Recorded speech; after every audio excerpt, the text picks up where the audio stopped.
Ladies and gentlemen, boys and girls, people, MMA fans of all ages, gamblers over the age of 21 and 18 in some states, welcome to the Die Hard MMA podcast. We are back, baby. It's Monday. There's no UFC event this week, but that doesn't mean I'm leaving you hanging without a show. I'm right here at the desk. As always, could use a haircut. I'm starting to look like the bald guy in your favorite sitcom that lets it get a little out of hand up here. And it's not because I'm hanging on to the hair. It's because I'm lazy. It's because this is going to be a small show on a Monday and it's not a giant pay-per-view. That's next week. So I got to get all sexified before next week I look good on camera for you all. How is everybody doing this evening? As you may have noticed, we're rocking the Yotes. Unfortunately, no baby blues this week. Holly home. Holly, girl, my baby.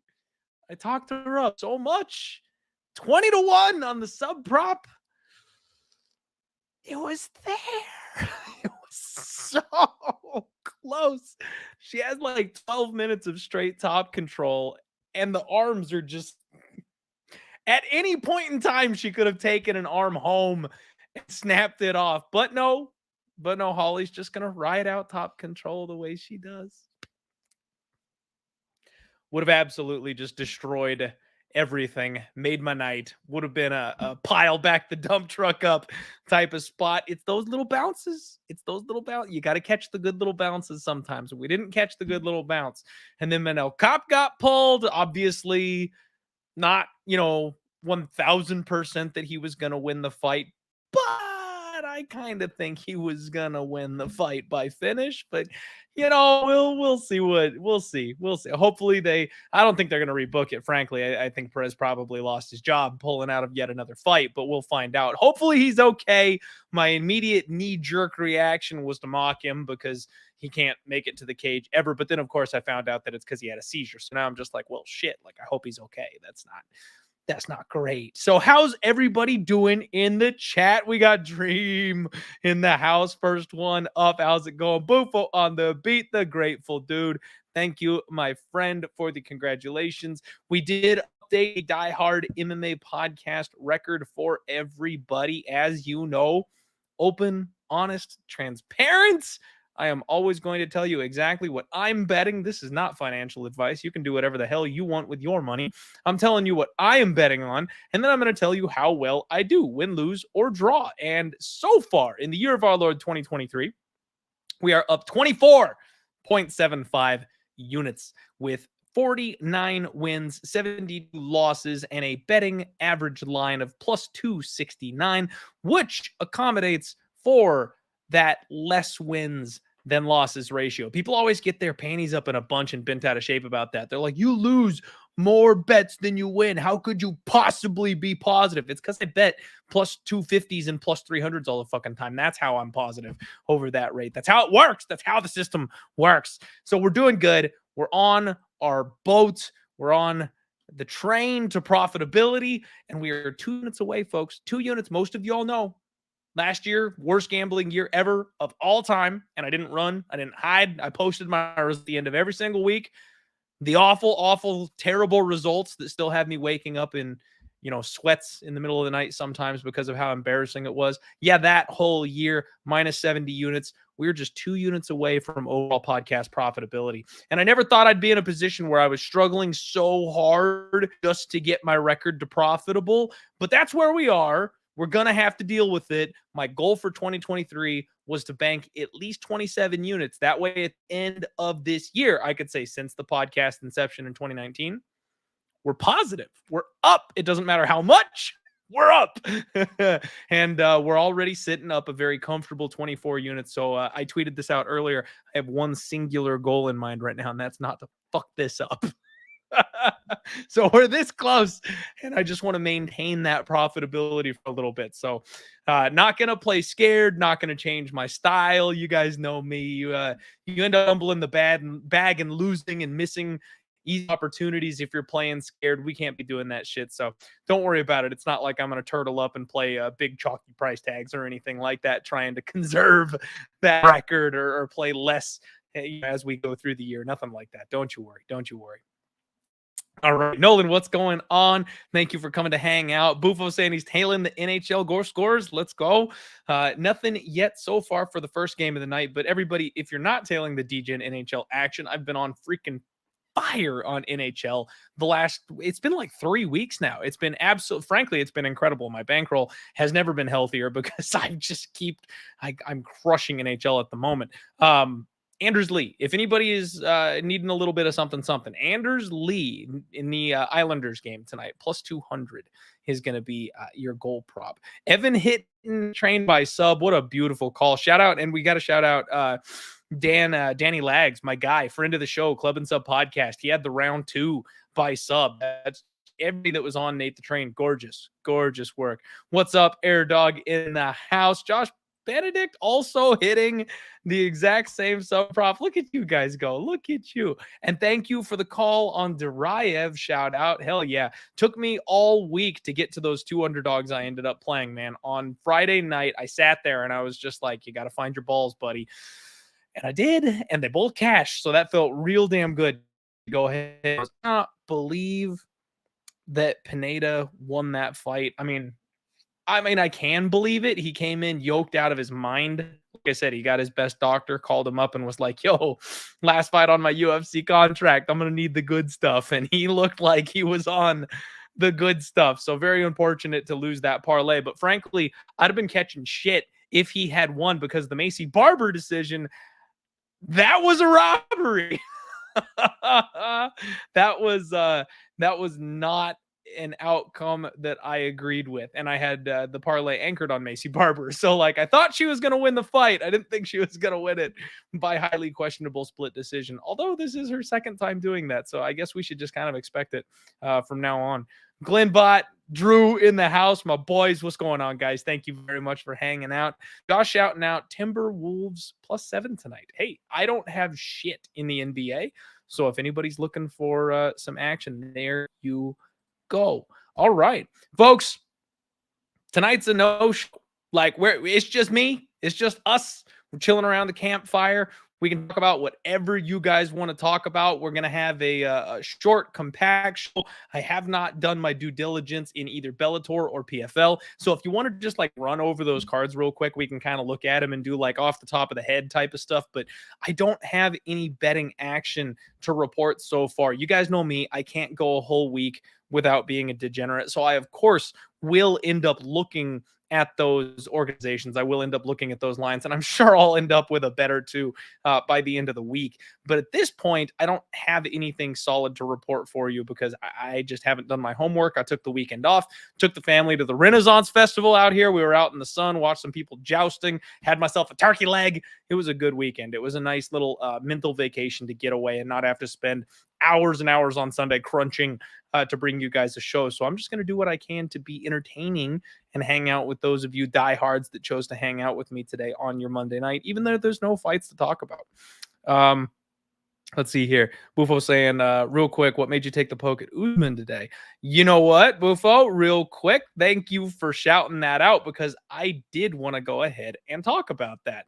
So the one thing that I have bet on today that may be, actionable for people is going to be, I found Umar Nurmagomedov, cousin Umar himself.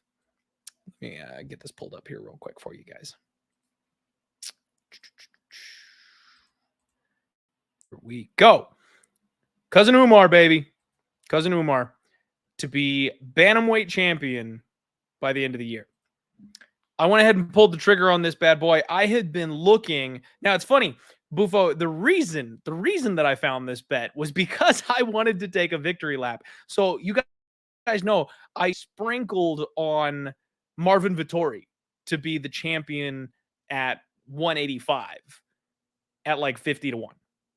And I've been waiting for books to open back up after a couple of events, see where the lines have moved, see where the numbers have shifted. And because he knocked off Dolidze, I was hoping he was going to have like a big line jump. And I was like, well, I can kind of take my victory lap and be like, I got him, at 50 to 1, and now he's down to 18 to 1. Like, I was kind of hoping for something like that, but that's just not the case.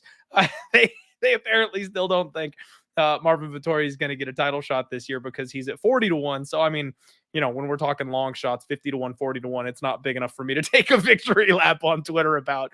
But while I was scrolling through MGM's futures bets, I spotted Cousin Umar sitting ever so carefully at 50 to 1. And I don't know if I have my FBI agent listening through my iPhone to thank for this, or it was just precision algorithm magic that got me there. I don't know.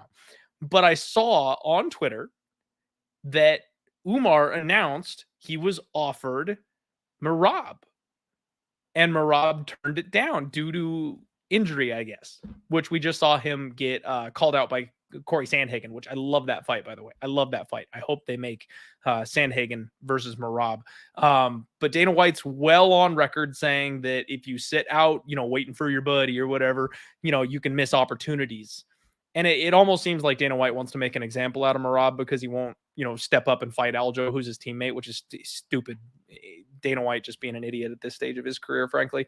But after seeing that tweet, I was like, okay, so we already know that the UFC is just pushing the ever-loving crap out of Umar, right? They want their boys, they want their Russians leading at the top of the pack, and any Russian champions they can get is a gold mine for them. And frankly, the second coming of Khabib, Islam Makhachev, he had some holes poked in him recently. People are not as enamored with him as they once were. He's not the stone cold killer that Khabib was. He frankly lost his last fight, in my opinion.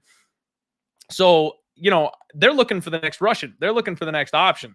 We always knew that they were going to be pushing Cousin Umar. And frankly, I think Cousin Umar's got championship, ice in his veins. So I think he's going to be the champion within the next 2 years, period. End of story, bar none. And I see this number, 50 to 1. 50 to 1 on Umar to be the champ by the end of the year. Now, that's a bit of a stretch. We know that Cejudo and Aljo both like to kind of take their time, sit on their laurels a little bit, but maybe twice a year. The weight cut's tough for those guys. But we could also see Aljamain Sterling vacate, thinking that Merab is going to get the next title shot. We could also see Cejudo pulling a GSP and come in and take the title and bounce after getting his 4th C. Like, there's a lot of circumstances where we have nothing happening in this weight class by the end of the year. And then if the UFC is going to give Umar somebody like Merab, or honestly even somebody like a Sandhagen in his next fight, that tells you what they're trying to do. They're trying to jump the line with this kid. He's 2 fights away from a title shot, in my opinion. So if the belt gets defended, Umar may be the next challenger for that title. Now, I know you've got Sean O'Malley dangling out there. Like, I know there's some other big names and stuff like that. But is it all that crazy to think that Cejudo and Aljo fight, and then we have a vacant title fight, and it's Umar and Sean O'Malley? I don't think it's that crazy. And at 50 to 1, I had to take a shot. There's just so many ways that this fight happens. There's so many ways the UFC gets this kid to a number 1 contender or a title shot by the end of the year. Maybe that big December card, you know what I mean?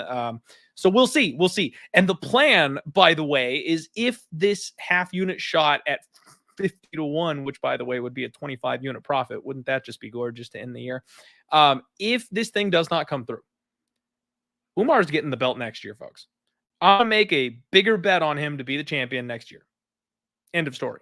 So if this one goes on by, we lose a half unit, I'm not going to cry about it. He'll be like plus 300 or some shit January 2024. It's not going to be a sexy number. It's not going to be good. It's not going to be fun.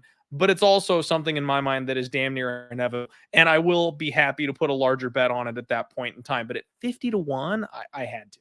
I just had to at 50 to 1. Which is really hilarious, actually, because they pulled it. This may be the one and only time in my life that I can actually take credit for moving a line. And not because I have such deep pockets that I moved it, but I brought it to the attention of people who have deep pockets and they moved it. MGM has taken this one off the market. They dropped it from 50 to 1 all the way down to 35 to 1. And I was thinking, yeah, babe. And it's gone. Now they're not even offering futures on this weight class. You can bet any other weight class you want, just not men's bantamweight, which I find absolutely hilarious. After I tweeted that, it got smashed. And then, of course, right after that, other people started seeing the tweet. You've got guys like Aaron Bronstetter who retweeted the post and they're like, look, the UFC is trying to make Umar versus Merab. And everyone's going, you know, whoever set that line over at MGM probably lost their job today. So RIP. But I'm feeling pretty good about it. I got a half unit shot at 50 to 1. Just give my kid a title shot. Just give my boy a title shot, man. Make him the backup fighter. Give me a cancellation, an injury. Give me a vacant title situation in December. Like, come on, baby. We're live here at 50 to 1. All right. So that's the situation. That's what's going on. Hopefully we can bring this one home. Otherwise, maybe not. Glenn asking about Ilya for 145 in 2024, maybe. You know what? So the title of the show obviously is whatever you guys want to talk about, right? So if we want to look over the futures that are available, let's fucking do it. Let's do it. Let's just take a look at it. What do we have here? Because we can't talk about bantamweight anymore. Because they pulled it. All right. So pulling up MGM here. By the way, I do want to make it exceedingly clear. The show is brought to you by Superbook Sports, everybody. We do lines based off of Superbook Sports. They are down right now in the futures market, though, so I have no problem talking about another book or something like that just because you can't bet futures right now at Superbook Sports. So men's heavyweight, I'm kind of kicking myself for this one because John Jones was plus 100 earlier in the year, and I talked to a buddy of mine about it, and I was like, do I just back the dump truck up on John Jones to be the champ? Because, this was like even after Francis had left the class. I was like, well, nobody else besides Cyril is going to stop him. And if he gets the belt, there's nobody behind Cyril that I think has much of a chance at all. Like, I know people are excited about Stipe for God knows what reason, but I think Jones destroys Stipe. And honestly, I think John Jones probably retires after that. I don't know if he's even going to fight much more beyond that point. So Jones minus 250, I think, is probably a safe bet, although not a sexy number. If you were looking at like a long shot, this year it's just not going to happen because Stipe is going to be the only one that gets a title shot. Sergey's not getting a title shot unless Stipe pulls and he's like the backup fighter or something like that. So Blades isn't going to get there, even though actually I would love to see that fight.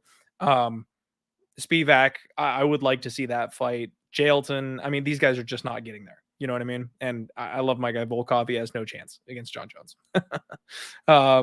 Light heavyweight, Magomedov is still the chalk, which you guys know my opinion on this one. You guys absolutely know my opinion on this one.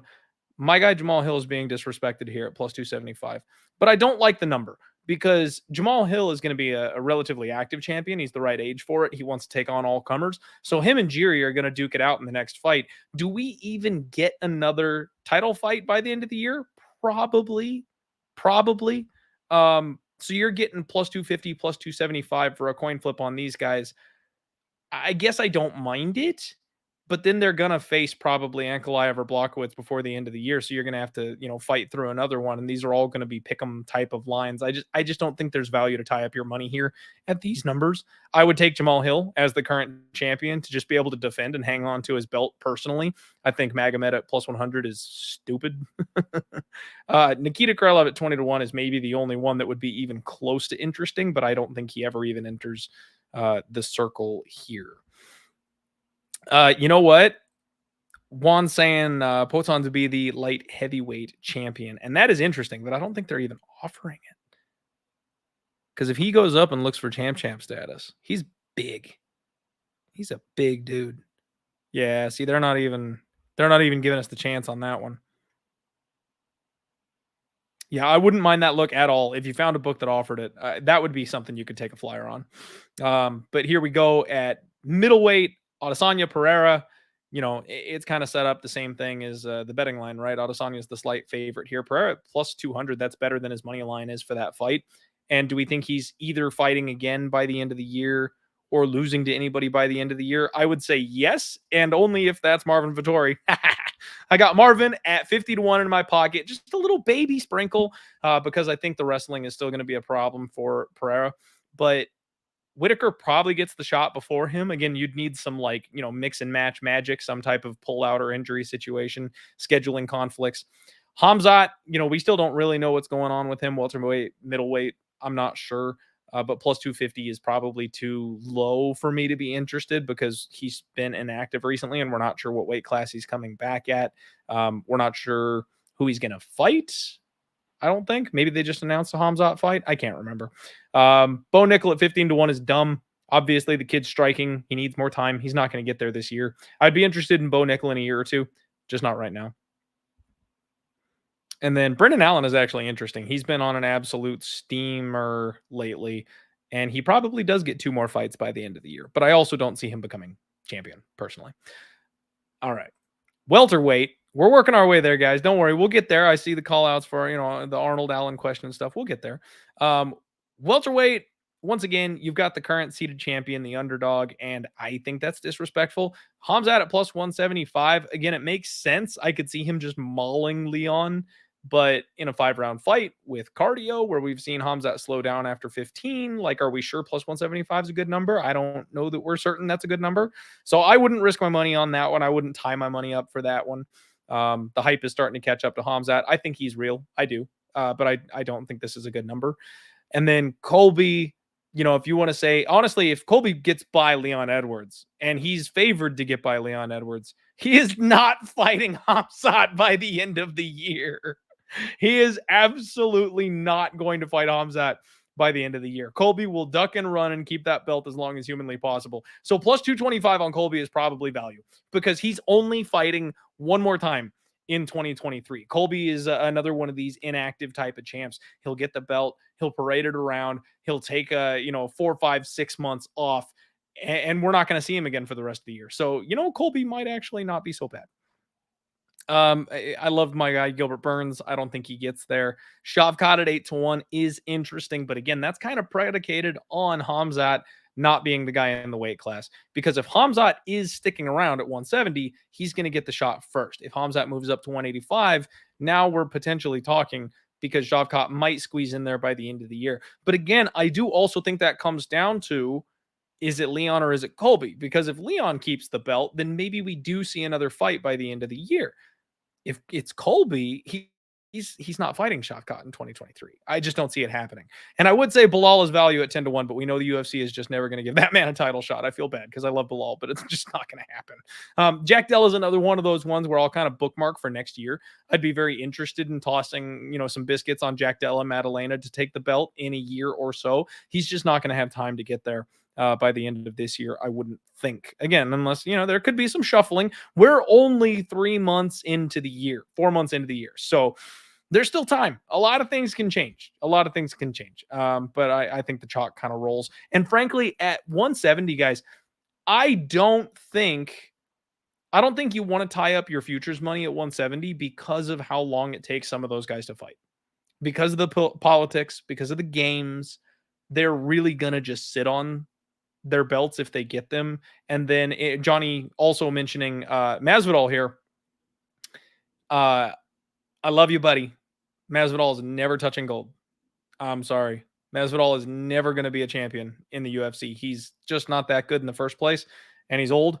But that he will get a crack at the title, though. Regardless of whether it's Colby or whether it's Leon, those guys both have history and probably want to fight Masvidal again for a belt. So I think he will get another stab at a title shot. I don't think he wins that fight. But that's another reason why all those guys that are maybe more deserving or better, more skilled may not get a title shot this year and just bust your futures action because they'll be waiting for the payday taking on the BMF with some, nasty history and stuff like that. So it's a weird situation. Men's lightweight, Islam -210. Again, I think the chalk just kind of rolls here. Benny at 4-1 seems like somebody who you could maybe throw a future bet on. I do think he gets by Charlie O. And if he does get by Charlie O, he's next in line. Dustin Poirier is floating out there, but I think they're going to do DP and Gaethje. So one of these guys, like these top 3 or 4, I think definitely have some merit. I would totally throw Alexander Volkanovski if they were running it back. if he was going to get one more crack at Islam Makhachev, I would throw a couple shekels there on that one. And I wouldn't mind Arman Tsarukyan, but again, I think that's probably in a year or so. Islam is another one of these guys with that big weight cut and stuff, and he's such a star. They don't want to waste him on anything. They're not going to throw him in there quickly or anything like that. He's going to be a guy that they're going to kind of sit on and wait, and he'll only get one more fight probably this year. So chalk probably rolls. You can probably lay it with Islam Makhachev to stay the 155 champion. But Dariush is a tough fight, man. That's not going to be an easy out. Dariush absolutely could be the champion if they fight, and I think that's the next one. So it's one of those things where if Benny wins, he should get the title shot, and then you're getting 4-1 against Islam. I'm not sure the number will be quite that wide if they do make that fight. Featherweight, and I'll get caught up with the chat in a second. I'm just kind of steamrolling through this here real quick. Featherweight, we're looking at Islam Volkanovski on top. Current champion is Yair at +300. The improvements that Yair has made lately, woof, that man is not the same thing he was before. And here we go. Arnold Allen at +625 is what kind of kicked off the whole conversation in the first place. I see you guys in there. What's up, Nigel Lee, my guy Patrick, addicted to combat, jumping in here. How's everybody doing? Yeah, I mean, I wouldn't mind a shot at almost anybody here. And honestly, I think the odd man out that's kind of being forgotten here is Movsar Evloev. At 20-1, Movsar seems extremely interesting to me. I don't think he challenges by the end of this year. Movsar is a guy that I've already kind of got earmarked for next year. I think Movsar is a guy that we can look forward to challenging for a title in 2024. Yair is going to fight Volkanovski. I do think Volkanovski wins that fight. And then we're going to get, Holloway Topuria. I'm sorry, not Topuria, Holloway Allen. And I kind of lean Max Holloway in that fight just a little bit. I know Arnold Allen's the new hot stuff. But Max Holloway is still Max Holloway at the end of the day for me. And he, Volkanovski doesn't exist. I think he's probably still the champion. Arnold Allen's got to prove it to me there in that spot. But I don't mind a sprinkle on Allen at 625-1. Ilia Topuria is interesting. Does he have a fight?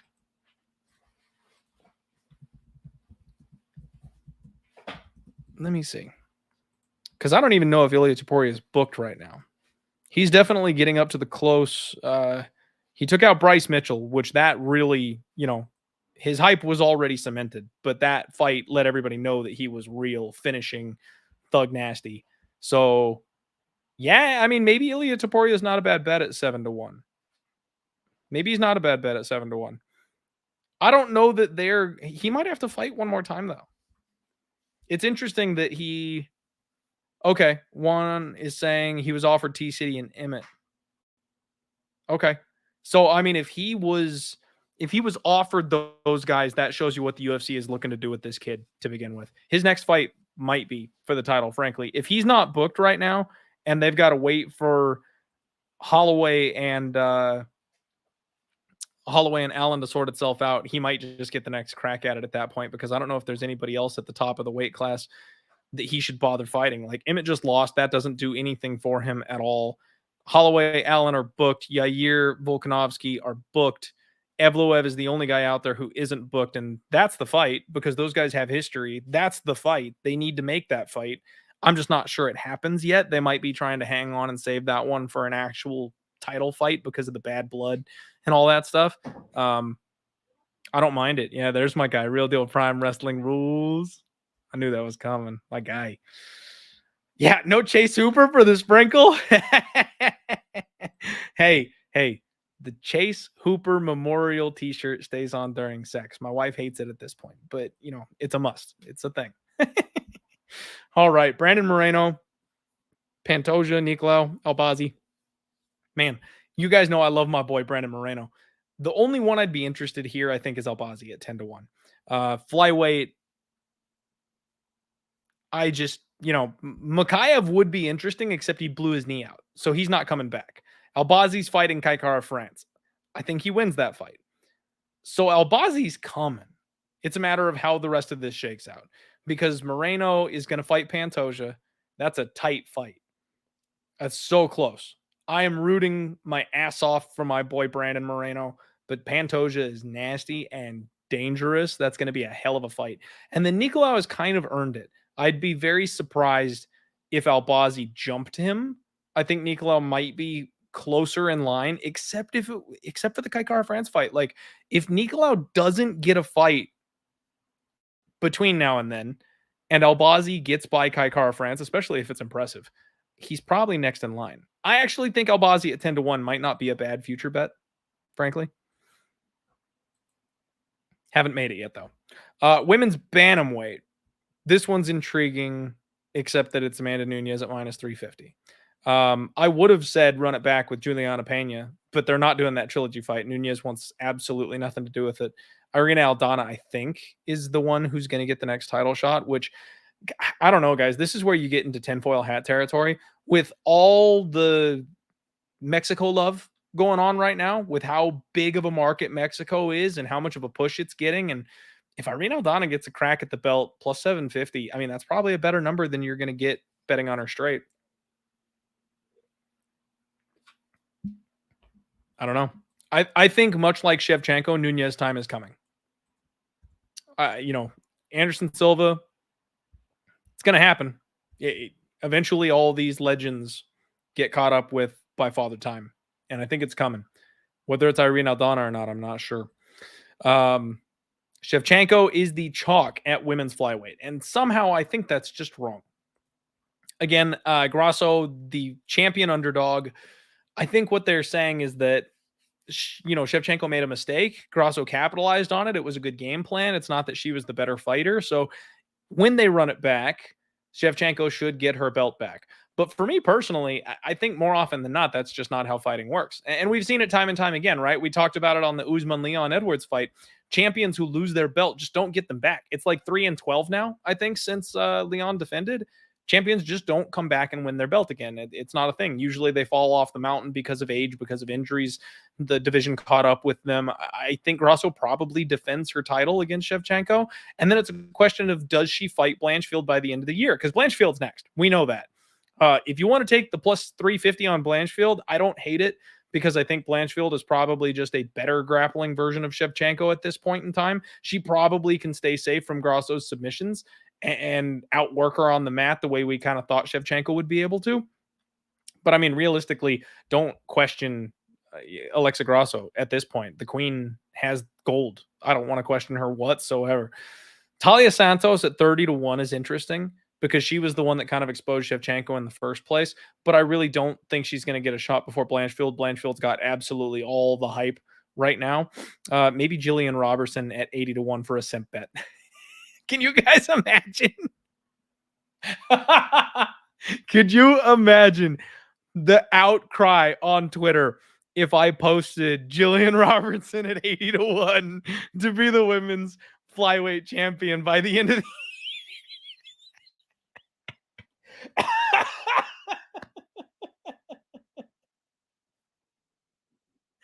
I might do that for the meme. Because, oh my God, the backlash I would receive for making that move would be delicious. It would be absolutely hilarious if I actually did that. That would be so funny. All right. All right. But you know what, though? I want to see, is she even listed? Because she's dropping. Jillian's moving down a weight class. Is she even listed down here at women's strawweight? Because if she is, that's far more interesting to me, actually. No, of course she's not. They're not quite privy to that yet. But anyway, who you've got down here, the real one, is Tatiana Suarez, right? Tatiana Suarez at women's strawweight. is 10-1. That's the one. I've been looking at that one all day. I've been staring at it. And I guess, you know what? Let me make the case for it here. Let me get the rankings up here for you guys. Because I'm like sitting on the toilet today looking at this shit. Because I actually really kind of want to bet this one. And what we see here with the women's strawweight ranking. So you've got Zhang Weili, right? And I'm trying to figure out who her next fight is. I'm scouring the internet looking for anything. Nothing. No rumors, no nothing. Like Zhang is just not fighting right now. Carla Esparza just announced she's pregnant. She's having a baby. She's not coming back. They're not running it back for the belt. Rose Namajunas just got wrecked. She just got tapped by Jillian Robertson in a grappling tournament. Like, she needs some time off. Something's done with Rose. Like, I really think Rose may have like finally fallen off at this point. Amanda Lemos is coming off that big knockout over Marina Rodriguez. So she's really the only one because Andrade just also moved weight classes and lost. So you've got Carla off a loss, Rose off a loss, Andrade off a loss, Rodriguez off a loss, Yan Jianan has a fight booked, Mackenzie Dern, Tisha Torres, who's pregnant. Like, this top 10 doesn't exist. Is Verna Jandiroba getting a title shot? No, she is not getting a title shot. Dern is currently scheduled to face Angela Hill. So you've got Tatiana Suarez here, Miss Olympian, Miss High Profile, Miss Best Women's MMA Fighter of all time that has been destined for UFC gold since she got in the division, coming back, storming her way into the UFC with a giant finish. How does she not get fast-tracked here? Because Lemos, I think, is going to get the next title shot. And then that's it. Like, all these other women don't have any case to make whatsoever.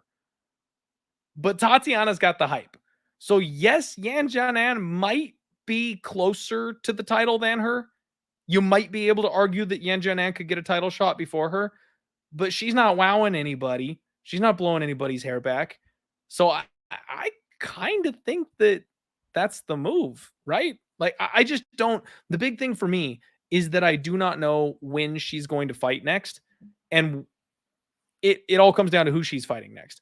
I do think that Suarez probably needs one more fight before she challenges. So she's going to have to fight 2 times before the end of the year. But the way she ran through her last opponent, I know it was Montana De La Rosa, but that showed you what she's capable of. I think it's totally possible. That's the move here in this weight class for me, I think. At 10-1, I just don't know if anybody else is even going to get a shot, much less capable of winning it. My guy Nigel, he's saying I would break MMA Twitter. I know, right? Like, if I just burned my money backing the girl that I sent for, MMA Twitter would explode. Oh, that would be so funny. It's almost worth it. Like, it's you know what?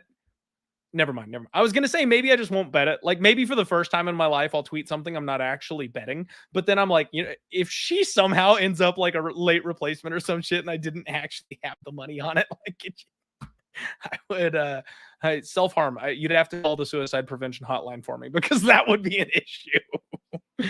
Oh my God. All right. So we just kind of ran through everything as far as my thoughts on future and stuff like that. Unfortunately, we can't discuss bantamweight anymore because I broke it. Chris in here saying, who are they matching Hill up against? If you're talking about Angie Hill, Hill versus Dern, I believe is scheduled. Now, Evan, if we're talking about 205 Jamal Hill, then yes, Jiri is getting the next title shot. And that's where those guys, you're flipping a coin at plus 250, plus 275, right? Like, I'm not sure they'll fight again before the end of the year. Maybe they will, but I'm not convinced for sure that they will. So I don't mind flipping a coin on your preferred side there if that's what you want to do. I'm all team Jamal Hill, though. You guys know that. I've been that way since the beginning. So definitely rolling with that. Okay, real quick, guys. Let me, guys and girls, ladies and gentlemen, whoever's here, I'm not sure. I think it's mostly boys, but you know, we'll just throw it out for everybody because you're all welcome.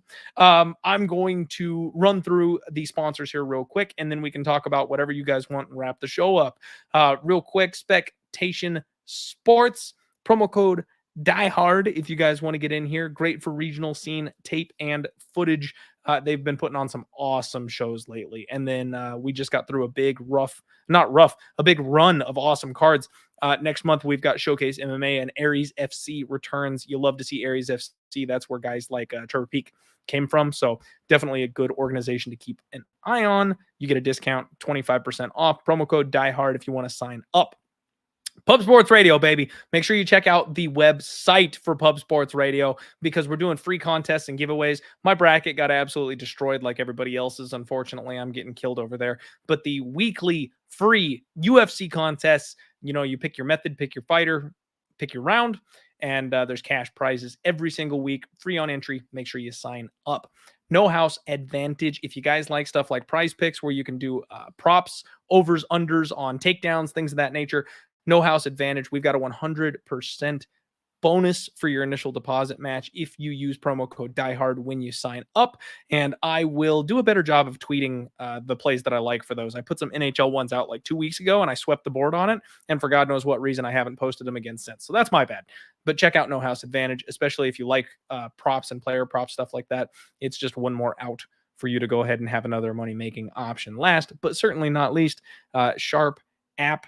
We've been working closely and well with them. They've got some really cool information and tools for you to see where the sharp money has gone. The Discord is on freaking fire right now. College basketball has been amazing, and we are stacking up money in the Discord with these pros picks. And then, of course, in this app right here, they've got other articles and stuff like that. And especially, where is it at? Val's big payday parlay. I love this thing, and he's hit 2 of them in a row. This last one was for nearly 7-1. So make sure you check out the Sharp app. That's the best way you guys can support me is by helping me out with the affiliates. I will post the affiliate links in the description below, and of course on the Twitter feed attached to this one. All right, we are at about 40 minutes, everybody. I am going to keep it short. I got to go get the girls' dinner and stuff like that at some point here. But if you do have any questions, sound off. If there's anything you guys want to talk about as far as, any specific upcoming matchups or any questions or anything like that you guys have for me, we'll just kind of open up the floor to the chat here, and then we will wrap the bad boy up. I like seeing that the Islanders are up 1-0 at the end of the first period. Hell yeah, we got Islanders plus 110 that I tweeted out earlier today. So that makes me feel good. It's a good start. Ramiro saying Sanhagen versus O'Malley would be epic. Yeah, fun fight. That's a really fun fight. And then you've got the opposite of the coin, Grappler's Delight, if you do like Merab versus Umar or something like that, or Merab versus Cejudo. Those would definitely be fun fights. I know there's a little delay on the chat, but I'm not seeing any questions or anything like that roll in. So we may be close to the point where we're just wrapping up the show, folks. So if you didn't know, we got a double fight week this week, and I am underprepared. Bellator 293 is on Friday this week, and then PFL 1 starting the season off right. Loughnane versus Marias is on Saturday. So like I said, I will have some action. Oh, shit. Rob Wilkins is fighting Thiago Santos? I didn't even know that fight was happening on the first card for PFL. Holy crap. I like Rob Wilkins. I like everything I've seen for Rob Wilkins. We will find out just how shot Thiago Santos is when he moves over to the PFL here, because that's a hell of a fight. Jocko's moving over to the PFL. I need to look into Will Fleury, but from what I understand, he's not very good. So Christoph Jocko at Chalk probably wins again, even though that's lame because he's just okay. You guys know how I feel about Chris Jocko. And I'm sure Marlon Moraes is just going to die in there. Poor Brendan Loughnane is getting set up with a big old name to put on his resume. Jaw asking if I'm on Toutmaster. Nope. I am not Toutmaster. Have not done anything like that. And yeah, I mean, I don't care. I really don't care. I mean, if any of you guys have listened to my show, the one thing that you should probably know about me or have figured out about me right now is I don't give a fuck what anybody's opinion about me is. I come here to have fun. I come here to hang out with other people who like the same sport that I like. I come here to degen out, make some bets, roll the dice. If we can walk away with a little extra jingle in our pocket after watching the best sport in the damn world, that's the goal. I'm here to drink some Fireball, high five my buddies, and just talk about my favorite sport with some cool people on the internet. If somebody has a problem with me for that, I couldn't care less. I block people so quickly it would make your head spin on Twitter. If you're a dick, if you're an asshole, if you say shit that I don't need to see, you're done, you're gone, you're removed from my existence. And I couldn't care less if you're out there spilling your miserable nonsense. It doesn't bother me. I don't listen to it. I don't pay attention to anybody else's shows, and I never hear it or see it. So it's just not a factor in my life. I appreciate you, reaching out for me and saying something like that, trying to bring it to my attention. But really, it's not a problem for me. His opinion of me matters absolutely zero. The people who have supported me since day one, those opinions matter. My wife and my daughter, their opinions matter. Nobody else on the internet, none of their opinions matter. Razor Sharp in the house. What's up, buddy? I do need to shout out Razor Sharp because he is an awesome handicapper and posts free content for people on Twitter. He also has been absolutely crushing. A couple of late enters here. Rob, what's up? Non-Philly Sports. You guys are just in time for the end of the show. That'll do it for me. This was a quick episode of the Die Hard MMA podcast. I hope you guys enjoyed it. Looking forward to the futures market. We will definitely do another show like that, especially with our guy Andrew from Superbook Sports, probably at the beginning of next year. They close the futures markets down around 5 months or so ish, because there's just not that much time in the year left, and you kind of know the matchups that are coming down the pipe. It doesn't make sense for them to hang odds on stuff like that. So we will definitely bring it back around and talk more about it, but that won't be for another 6 months or so. So we got 2 futures bets to sweat, and now we're all in the boat, hopefully, on cousin Umar. If he can get that title shot for us at 50-1, that'd be just gorgeous. I would love it. Hope you all go out there, have a wonderful week, kick some ass. Let's hopefully stay hot in the NHL. And of course, I'll be posting if I make any bets on the other smaller shows on social medias. Again, G knows what up. Yotes, baby. Love to see it, boys. I took the Old Faithful plus 2.5. The Coyotes just lately have been covering. They're taking teams to overtime. They're making these games tight and close. And even when they're down by 2 and you think, oh, it's going to be a landslide, 4-1, 4-0, they come to close it back up. So yeah, Coyotes plus 2.5 tonight. You lay minus 140 on it. It's a bit of a chalky number, but the 2.5 goal spread key, they can cover that. They absolutely can. On top of that, the Oilers are going to Vegas in their next game. They just lost to Vegas, and they're starting a back-to-back. They'll play the Oilers. So they'll play Vegas again tomorrow in Vegas. I have a feeling they may be looking more towards that fight than keeping an eye on my Yotes tonight. If they're looking at all ahead to like revenge against the Vegas Golden Knights tomorrow, the Coyotes are live in this spot. And if you can get the Clayton Keller goal prop, all the books are too damn cowardly to put that number up, because my boy is on fire. He's going to break the Coyotes season point record this year. He's on his way to it, and I think he's probably going to score 2 tonight, but they won't even get you a score 1 goal. And the books that do have it, it's like plus 120, plus 130. The number's not even good because they're terrified. The bookies are terrified of Clayton freaking Keller. All right. I'm off my rant. I'm off my Yotes rant. You guys know I'm excited. I'm going to watch that game tonight. It's going to be a good time. All right, everybody get out there. You know what? The best thing I can tell you guys, as always, like I said before, don't let other people's opinions matter to you, right? Like, you can set up your wall, decide the small circle of people who you care about and whose opinions matter to you. Everybody else can fuck off. I'm not trying to be mean. I'm not trying to tell you to go out and be jerks or belittle other people or anything like that. Just build yourself a wall of caring. That's it. There's a small handful of people, 4 or 5 people maybe, that can come inside the wall of caring. Everybody that's on the outside of the wall of caring, you just wave at them. You just wave at them. Sticks and stones, baby. You can say whatever you want. Don't give a fuck. I don't care about your opinion. A couple of people on the inside to keep you safe, warm, and cozy. Treat everybody well. Be kind to other people. They will usually be kind in return. And if they're not, fuck them. Have a great week, everybody. Let's roll.